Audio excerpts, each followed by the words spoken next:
Hello everyone, সবার কি অবস্থা? আশা করি অনেক ভালো আছেন। আজকে অনেক দিন পর আবারও চলে আসলাম। আপনারা হয়তো সবাই জানেন দেশের অবস্থা ভালো না, খুব করুণ অবস্থা।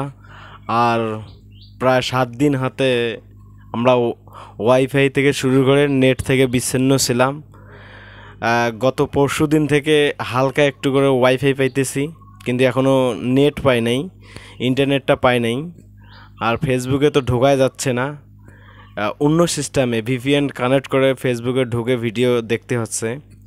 তার মধ্য দিয়েই আমরা যেহেতু আমাদের মেগাস্টার শাকিব খানকে নিয়েই আলোচনা করি আমাদের ভিডিওর মধ্যে, তাই আজকে আবারও শাকিব খানকে নিয়ে এক অ্যাক্টর, বাংলাদেশের এক বড় সুনামধন্য অ্যাক্টর বোমা ফাটালেন যে কলকাতায় কেন তুফান সিনেমাটা সুন্দরভাবে চলে নাই, তারা কেন অ্যাকসেপ্ট করে নাই তুফান সিনেমাটা। চলেন আমরা ওই ভাইয়ের মুখ থেকেই শুনে আসি। তুফান নিয়ে যে আজকাল যে প্রশ্ন উঠছে, আপনার সন্তানকে আপনি যদি গলা টিপে মেরে ফেলেন তাহলে কি দাঁড়াবে? আপনার ভবিষ্যতে ভরণ পোষণ কে করবে? বাংলা ফিল্ম ইন্ডাস্ট্রিতে শাকিব খান নাম্বার 1 আমি মনে করি।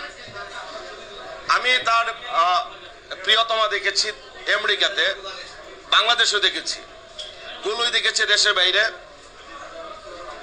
এই তুফান সিঙ্গাপুরে বাম্পার, আমেরিকাতে বাম্পার, দুবাইতে বাম্পার। আমাদের পার্শ্ববর্তী যে দেশগুলা আছে, দেশ আছে, তারা কি কখনো চেয়েছে যে বাংলাদেশের ফিল্ম ইন্ডাস্ট্রি আপডেট হোক, আমরা আপডেট হই? বলুন আপনারা।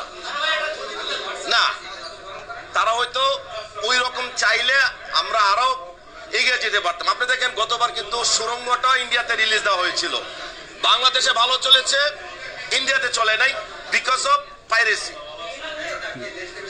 আরেকটা জিনিস দেখেন, আমাদের দেশে যখন আমরা দেব বা জিতকে নিয়ে আসা হয় বা ওই দেশে কোনো নায়ক নায়িকা আনা হয়, তাদের আমরা অনেক রেসপন্স করি, সাংবাদিকরা সম্মান করি, আমাদের সাকিব খানও করে।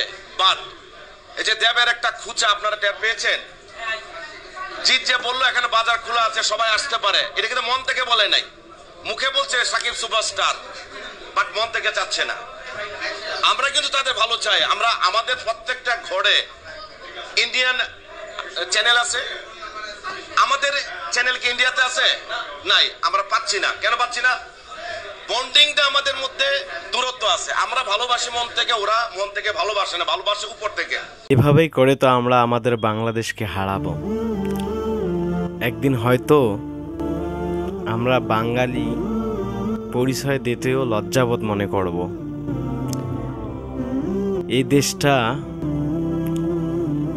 30 লক্ষ মানুষের জীবনের বিনিময়ে অর্জন হয়েছে, আর সেই দেশের মানুষরা অন্য দেশের চামসামো করে কাটাচ্ছে।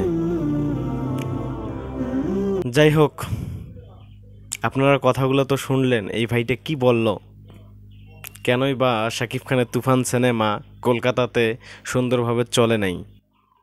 হয়তো ওপার বাংলা এবং এপার বাংলার মানুষের মধ্যে এটাই পার্থক্য। সবাই ভালো থাকবেন, সুস্থ থাকবেন এবং দেশের মানুষের জন্য দোয়া করবেন। Good bye.